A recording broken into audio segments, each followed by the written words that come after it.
you a bit high up. Hi, it's Elizabeth Willits here from Investing in Women, and I am delighted because this morning I am being joined by Genna Clark from the Women's Leadership Space. I'm going to be talking all about how you can achieve your impossible goal, and we are live today on Facebook and on LinkedIn. So as people are logging on and starting to join us, if you could let us know if you can hear us all okay, if there are any problems with sound, give us a like or an emoji.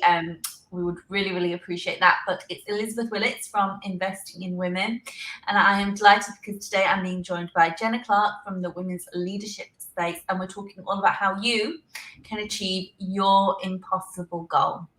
So thank you so much, Genna, for joining us. Before we dive into this topic, which I'm really excited about, do you want to tell us a little bit about who you are and what you do? Yeah, sure. So I'm a coach. I'm a coach for managers and new leaders, and I work predominantly with women, but some men too, around issues of confidence, clarity, and leadership, kind of leadership presence and leadership skills that they step into. Plus, I like to make sure there's definitely a dollop of joy in there, because it's just so important to keep that energy in our lives, isn't it? You know, it's not all work and no play. So yeah, have people be joyful about what they do. Oh, brilliant. And so what is an impossible goal? Well, that was kind of one of my questions for the people watching, actually. If anyone is watching, if they could give us an indication in the chat, do they know, have they heard about an impossible goal before? Just a yes or a no, or is this like new information? Yeah, well, I've not heard of it. Do you know, I'd not heard of an impossible goal before we spoke last week. So it'd be good to get an idea on what it actually is. Is it just a regular goal that we think we'd like to do that one day if we had more time, we had more money, had more resources, or is that something else? It's similar, actually. So an impossible goal can also be called a stretch goal or a magic wand goal or big vision goal. It's got lots of different names depending on, you know, how you're kind of like doing your learning around this.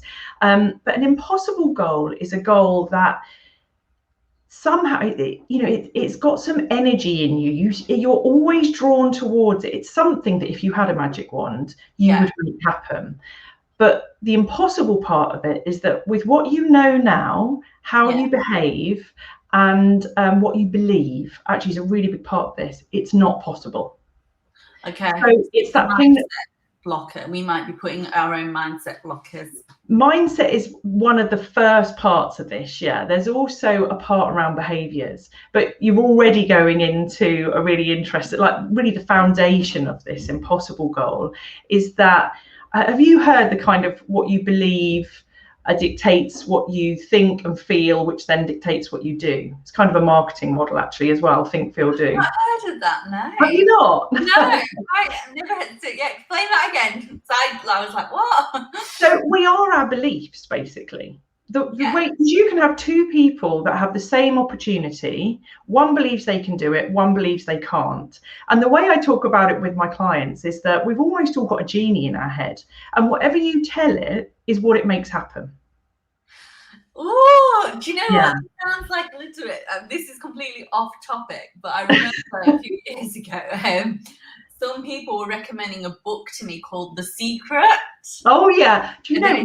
I have never read that. Ask the universe for something, and it will happen. And I read it, and at the time, I was like, but it's sort of like, actually, I think what you're saying and what that book is saying is true. It is a belief and it is a mindset. And if you ask for it and you believe it, then. Well, actually, it's the foundation of some counselling models as well. I'm not a counsellor, but one of the foundation models of CBT is that you look at your thoughts, then you look at how they make you feel, and that when you feel like that, what are your behaviours likely to be?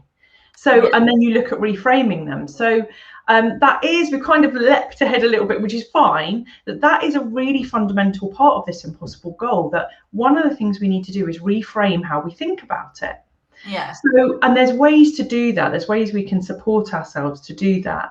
And actually what we see around us is that there's a phrase, it's something like we all think it's impossible until it's done. And there's a great illustration of that. The thing, you know, there's a bit of a cliched one, the 4-minute mile, breaking the 4-minute mile barrier. I was reading up on it again last night, just kind of tracking the history of it. And in the years leading up to Roger Bannister breaking the 4-minute mile barrier, there was like a set of them that were going at this unachievable goal. They thought it was impossible to break a 4-minute mile. Yeah. And then when he broke it, that 4-minute mile in 1954, since then there's been 1,400 people do it. Yeah. And it had been like 50 years before that no one had managed to do it. Yeah. So and you know, like if someone said to you, the J.K. Rowling story, if someone, you know, if you'd have been one of her buddies at the time, and she's a mum, a single mum on benefits, writing stories, a teacher, writing stories in a cafe, you'd want your friend to do well, but you might be a bit skeptical. Your mind to imagine that she could have got to this point. So that's kind of another thing around the impossible goal, is it's the kind of goal that when you achieve it, it will blow your mind what you're capable of. That can be really different things for different people. So for some people, it's something like to get themselves the flexi job of their dreams. For example, you know, there'll be a lot of people who are probably watching this who will be stuck in, this is impossible. I'm never going to be the one who's chosen. I'm not going to be the one that makes it through the interview. I haven't got enough. I'm not enough. I'm exhausted with all that thing, that mindset stuff, the belief. And then with someone with that attitude, or that belief rather, then goes to an interview or looks at a job spec with the attitude of, I'm not going to get it. And you can imagine the difference between the way they go forward and apply for that role, as opposed to somebody who thinks, this is my goal. I'm going to achieve this. Yeah, this is my job. I'm going to get this job. This job is for me. Yeah. And there's also this, that leads us into another aspect of this. And I'm going to do a recap at the end if we've got time. But another aspect of this impossible goal is that it's not about instant gratification, which is really different, like as a juxtaposition with society now, isn't it? It's fast paced, it's instant gratification. J.K. Rowling got kickbacks from 12 publishers before she got accepted. There's another story about Colonel Sanders trying to sell his recipe into restaurants all across America, just trying to make a living. And he got rejected from hundreds of restaurants. And then he set up KFC. You know, it's not about instant gratification. People who have an impossible goal and have the courage to go for it also have a very, very different view, a different belief about failure. Oh, I'm loving this session, Genna. Someone here on Facebook said mindset is key and it can be tricky to manage. Yeah, it can be tricky to manage, but it is manageable.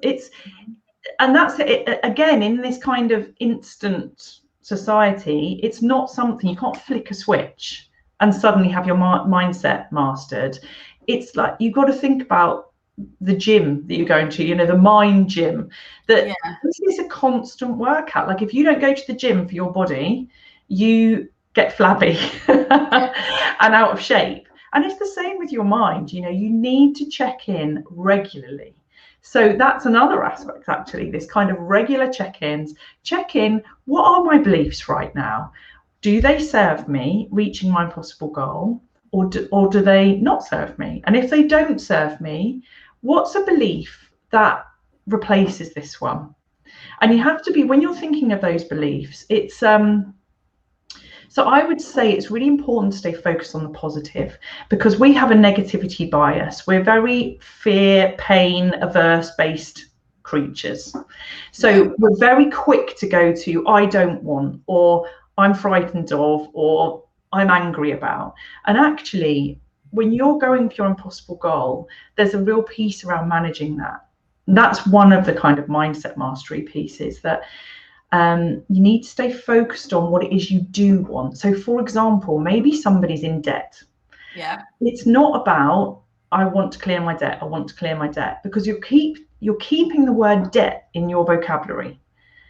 and going back to The Secret, actually, which I haven't read but must do because it is very much what I think about. But when you keep sowing this word debt in your mindset, then you're not focusing on what you actually want. What you really want is a positive bank balance, positive bank balance. And what do you want that amount to be?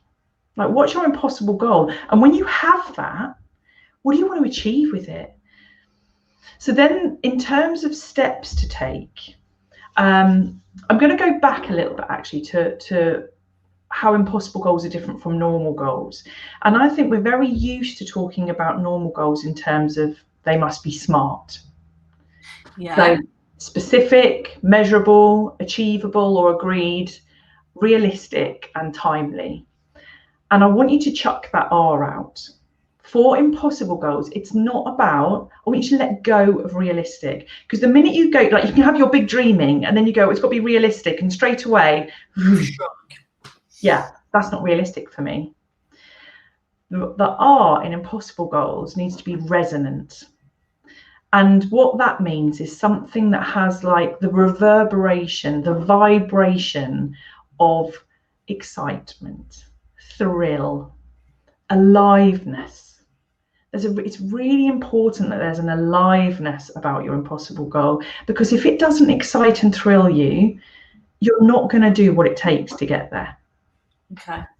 Yeah. So what it is, I don't know how many people are watching, but if people, I can't see the chat either. Oh yeah. So there's a few people on Facebook. I can't see who's watching on LinkedIn, but if anyone's okay. So I just encourage people that if you are watching this, and you can pick up a pen and paper and take a moment to think, if you knew you couldn't fail, if you knew that your impossible goal, you could switch to the, I'm possible, I can do this. What would your impossible goal be? And what I want you to do is write it down in terms of I do or am or whatever it is, X by Y. So I'm in my ideal flexi role in a company close to where I live by March. Yeah. Yeah. Or I have bought my first home by December. Or whatever it is, whatever your impossible goal is. I'm in a positive bank balance, going back to that analogy. I'm in what, sorry? I've got a positive bank balance. Or even more specific than that, I've got, if you're in debt, to imagine yourself in positive bank balance is a stretch. What would it be like to say, I've got £10,000 residual income in my account once everything's gone out every month by June?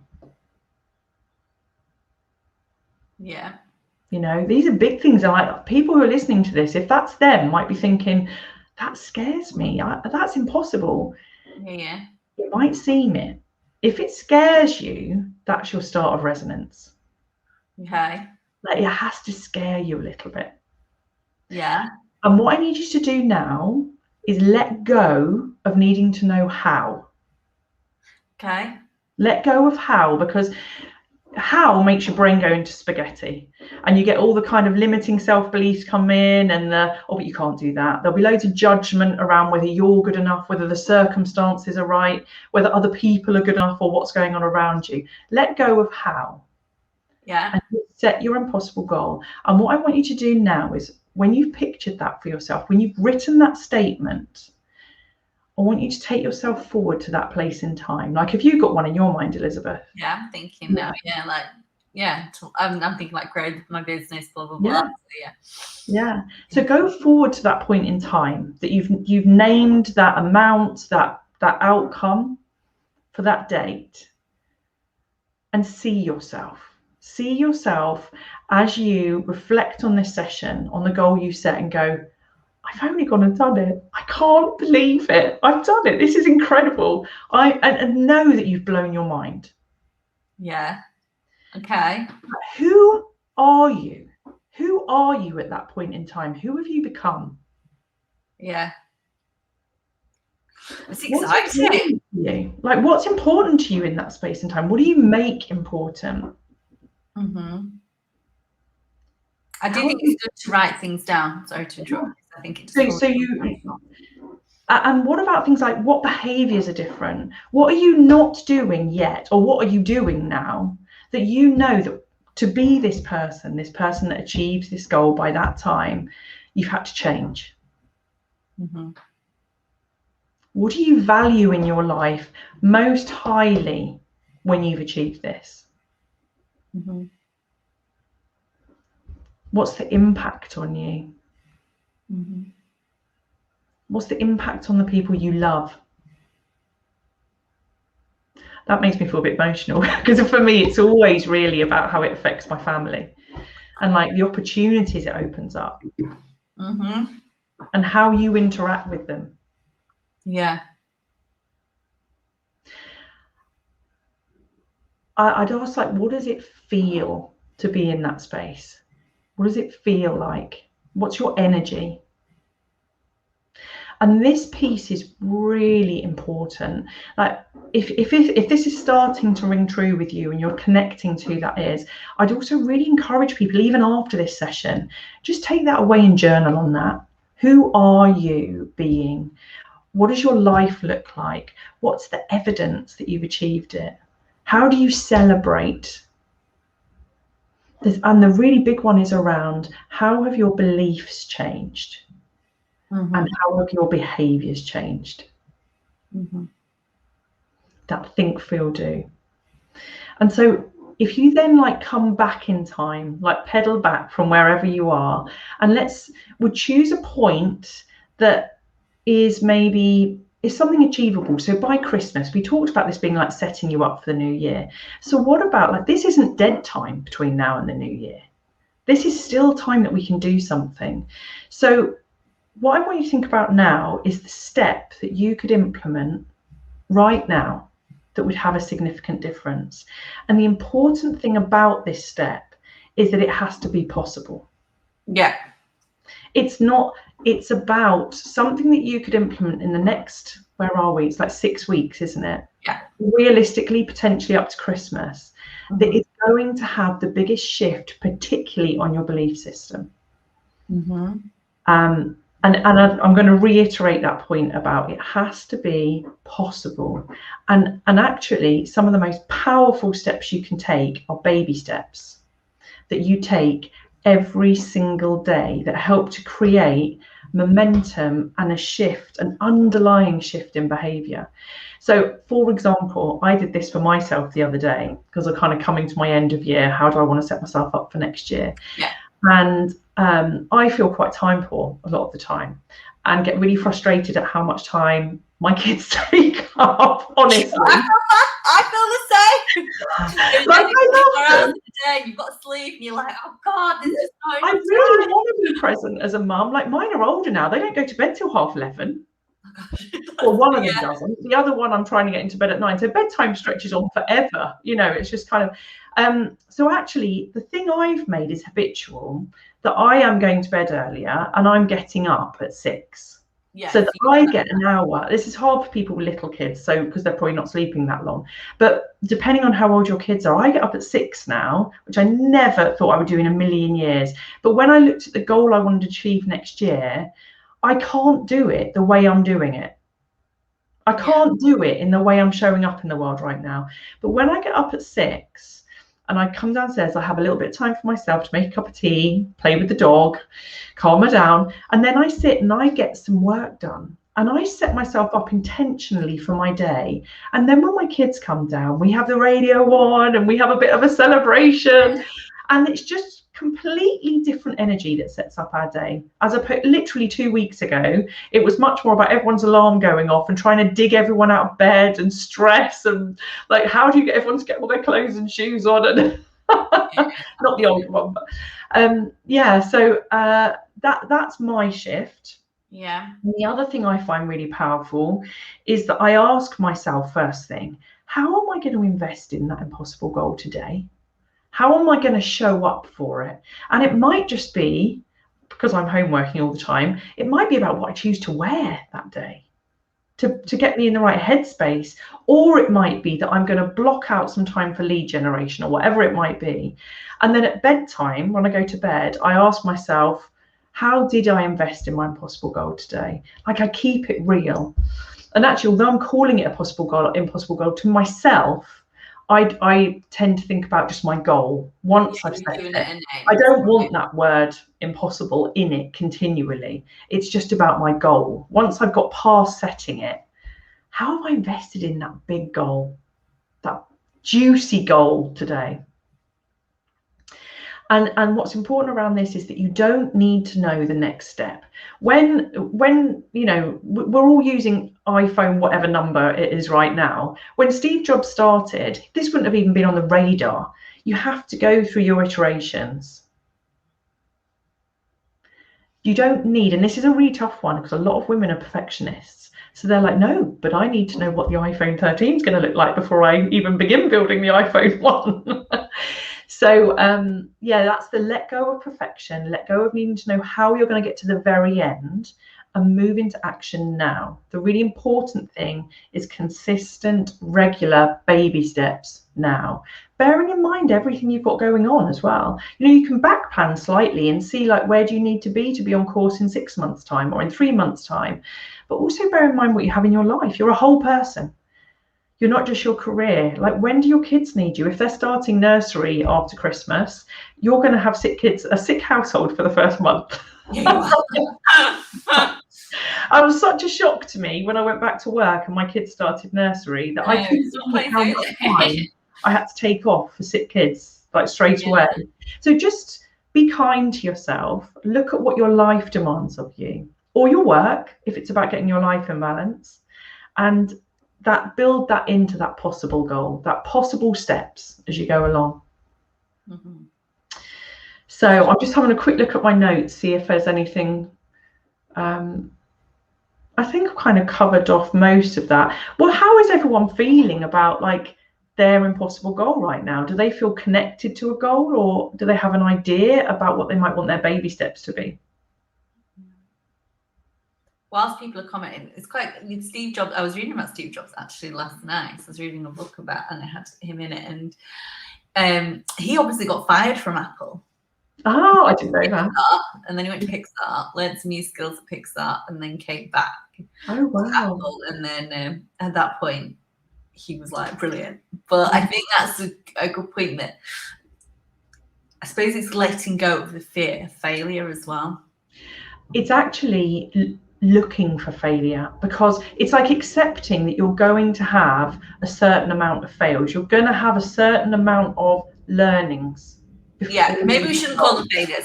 Learnings is probably, because he obviously got fired, went to Pixar, learnt so much going to Pixar. That, I think that was fundamental then to the success he had. Yeah, exactly. If he hadn't have had that path, he may never have become CEO. Yeah, exactly. Yeah. Actually, do you know what I've just had come to mind? I wouldn't say this in any other group, but because I know the majority of people in here are probably mums and mums of small children as well. I remember having my babies, well, especially my first one, and I thought to myself, each contraction is another contraction closer to the baby being born. That's a good analogy. And it kind of feels like that. You're giving birth to something. Who would have thought a baby, you could make a baby, you know? Oh my God, yeah. You're creating that's to me, that, because I had infertility and was trying for 4.5 years before I finally fell pregnant, and for so long that was my impossible goal. And I think it is a lot of it, and you know, people are trying for baby, the worst thing you say is just relax, but a lot of it is, I think, mindset. I'd convinced myself I couldn't have a baby, and it's that sort of negative mindset. Wow, that's a big one. That feels like it's taken. I'm guessing that took quite a journey to. Yeah, and then I managed to fall pregnant through IVF, had my daughter, and then straight away fell pregnant with my second. Wow. Naturally.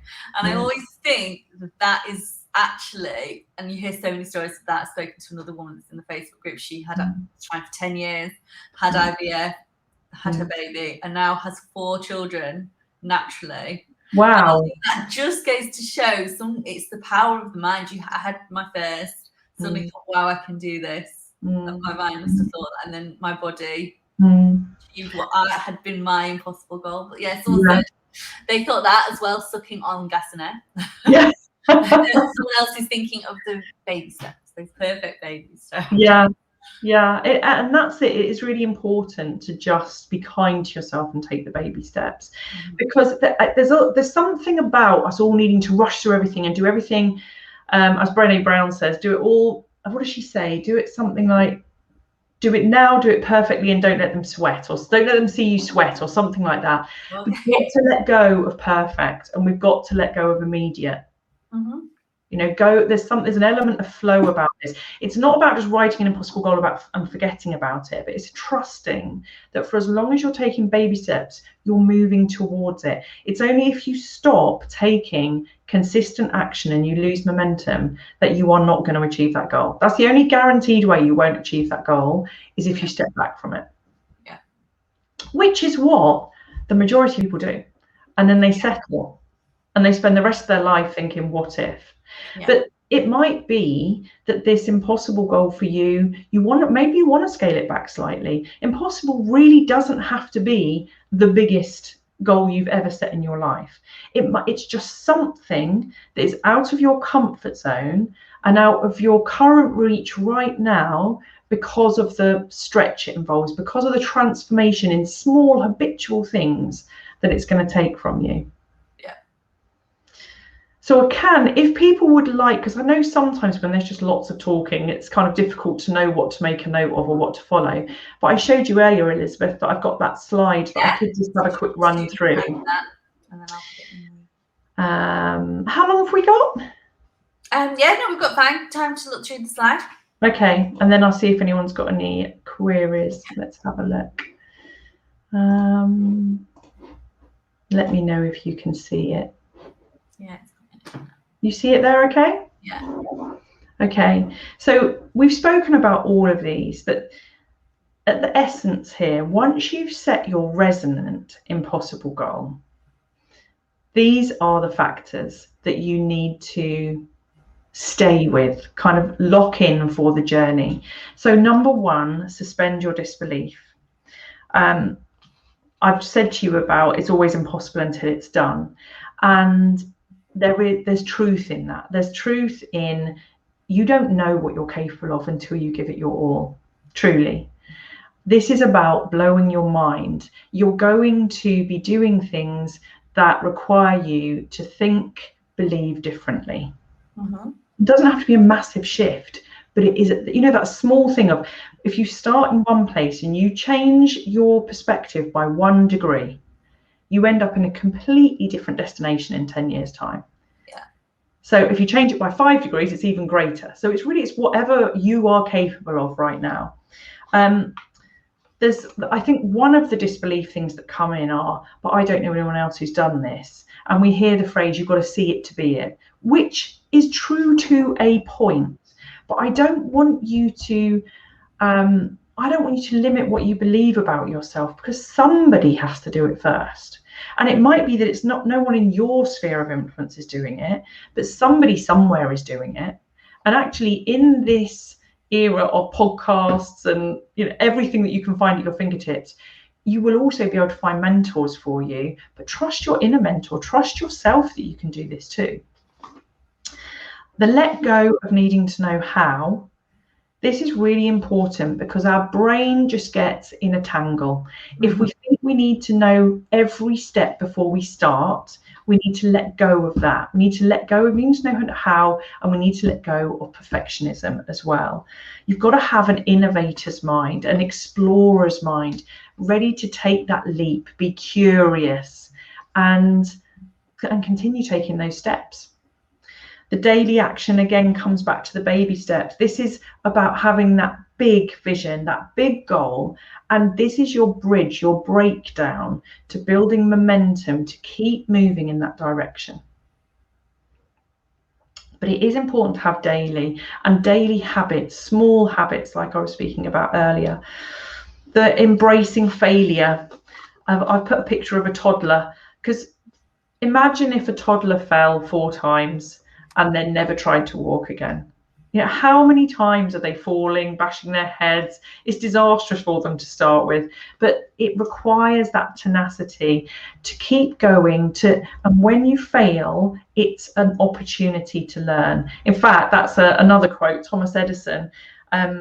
he said, I haven't failed 10,000 times, because he had roughly 10,000 experimental light bulbs before he invented the light bulb. He said, I haven't failed 10,000 times. I found 10,000 ways that don't work. Every one of them is a step closer. Yeah. And the other important thing here is about letting go. So it's kind of linked to this, that we put a lot of store in needing to see success quickly. Let go of needing to see success. Let go of your motivation being around success all the time. Take failing forward. Take failure as being a success. It's another way that you found not to do it. Head off self-sabotage. This is a lot around the mindset stuff as well. Yeah. Our limiting, the way we view ourselves, the beliefs we have really dictate so much of our reality. And we have, I think I spoke to you last time actually when I was here about the inner critic voice, the saboteur, the mind monkeys that love, especially to judge us or tell us we're not good enough, the circumstances aren't right, other people won't help me, they're not good enough, they're sabotaging me, whatever it will be. But the judgment is a really big one. They can also be kind of victim mindsets. I need to be in control. I can't let go of just trusting. Whatever they are, whatever the self-limiting beliefs are around not being good enough, not being equipped enough, not being experienced enough, it's really keeping those in check. And the reason I've put a picture here of someone meditating is because mindfulness and meditation are the most effective ways when you're on your own to quieten those mind monkeys. So if you look up on YouTube or wherever, like 2-minute meditation or 2-minute mindfulness, just find one you like and practice it regularly. And that keeps you in the driving seat of your brain, in the driving seat of your beliefs, instead of giving away your power to this kind of fear-centered animalistic tendency that we have. And the last one that I mentioned as well, it's about keeping a check on your progress. You've got this goal for this distance timeout, whether it's 3 months or a year. I want you to keep a check on not just what's your next goal, but keep a list, keep a check on what you're achieving. Because when you're having your low moments, and they will be there will be senses of failure. It's not just, I think we get very caught up in being on a journey and being focused on the path ahead of us, the top of the mountain. And that's your goal, that's important. But don't forget to look back, because you will have come further than you realise. And when you realise what you've already achieved, I remember walking up Snowdon with my son this summer, and it just felt like it was never ending. And then we got to a point where we could see back down the mountain. And it's quite shocking how far we'd come. And It's really motivating to celebrate that and just recognise your achievement. So that's that part of keep on track, but also do remember to look back. And that's kind of the essence of it, really. There's a lot more. If I'm working with clients, there's a lot more that I kind of go into in depth around the resonance. And obviously there's regular check-ins. If you can afford a coach, if you've got a coach through work, great. Take this stuff to your coach and have the accountability and the check-ins, and have them question your limiting beliefs that pop up and help you overcome them in your saboteur voices.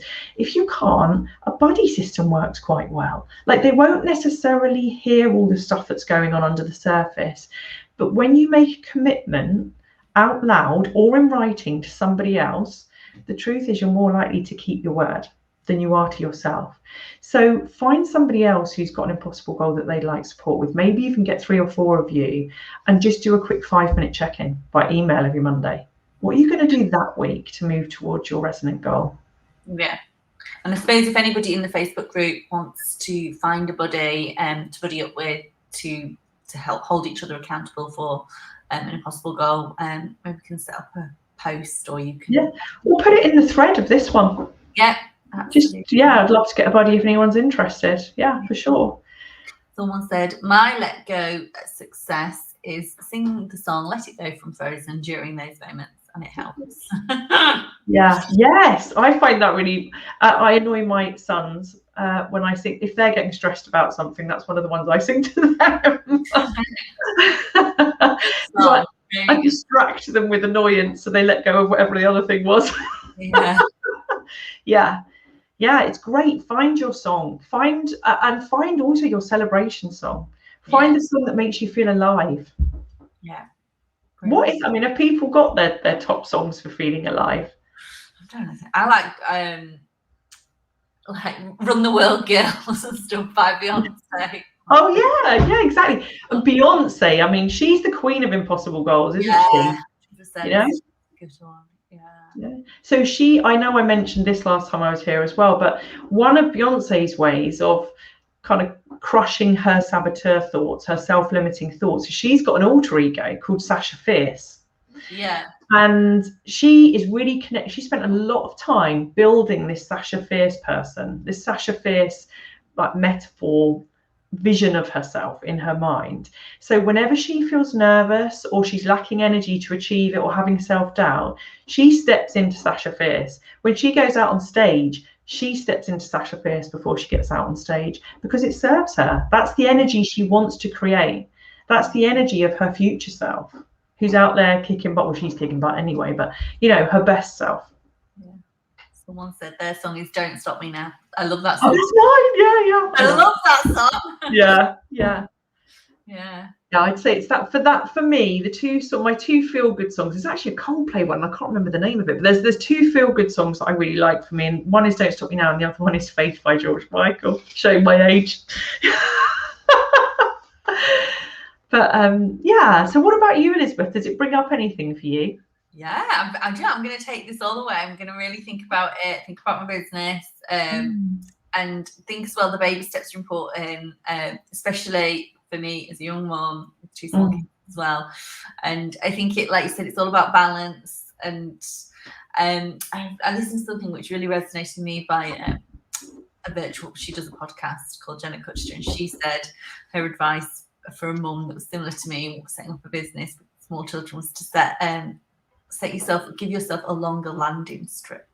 That really resonated with me. And Elizabeth, like you said about the baby steps and the impossible goal, but making sure you're enjoying the journey, and you know, you are the whole person, and build your whole life in.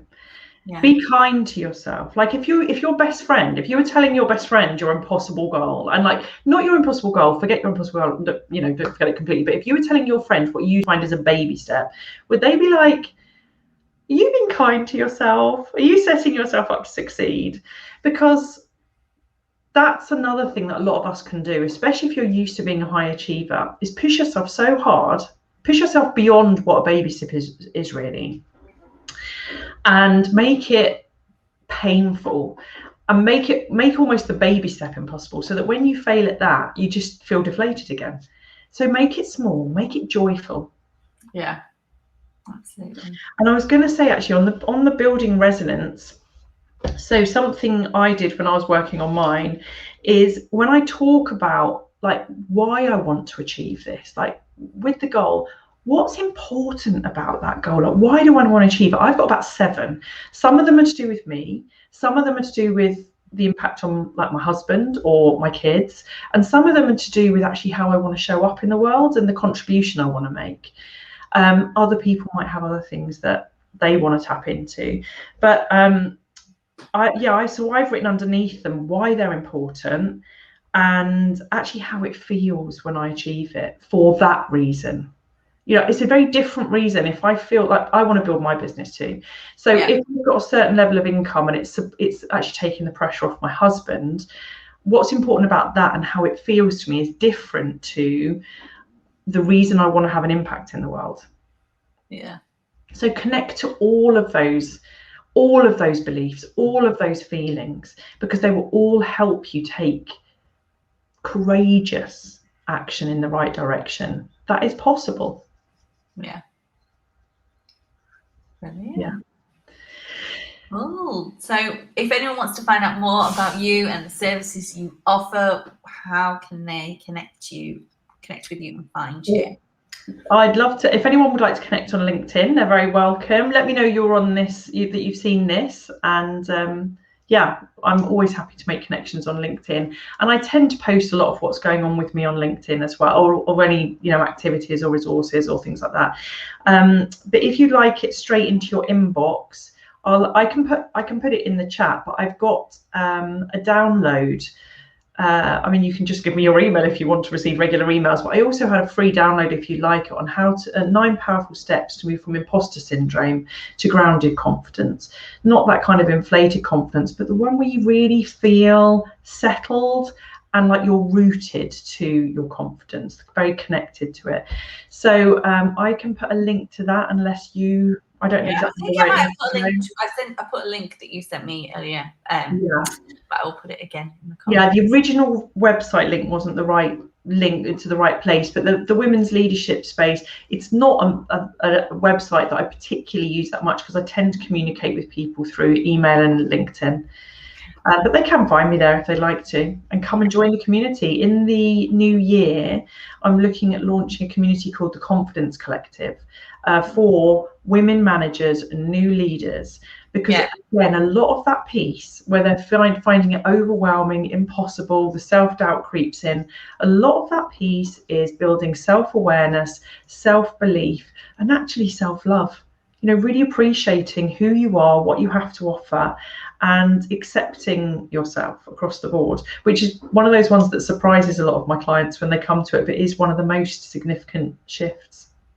So come and learn some leadership skills. Yeah, exactly. Brilliant. All right. Thank you so much for having me. I've really enjoyed it. Thank you. And thank you to everybody that has watched today. Hope you've enjoyed it. I will put obviously all Genna's contact details in the comments. And yeah, thank you for joining. Thank you so much for giving all your wisdom, Genna. It's been brilliant as usual. So thank you. Great to see you. Thank you so much. See you soon. Thank you. Thanks for watching. Bye.